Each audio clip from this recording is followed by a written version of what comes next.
നീ തുടച്ച കണ്ണുനീരുകൾ അവൻ കാണുന്നുണ്ട്.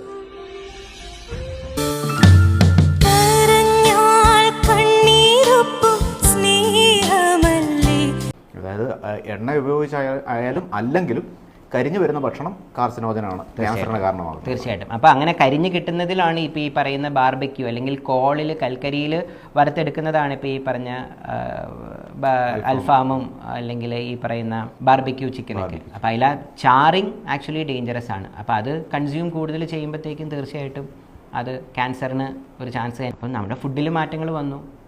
നമ്മൾ ഫ്രൈഡ് കഴിക്കുന്നതിന് പകരം നമ്മൾ ഗ്രില്ല് ചെയ്ത് കഴിക്കുന്നു.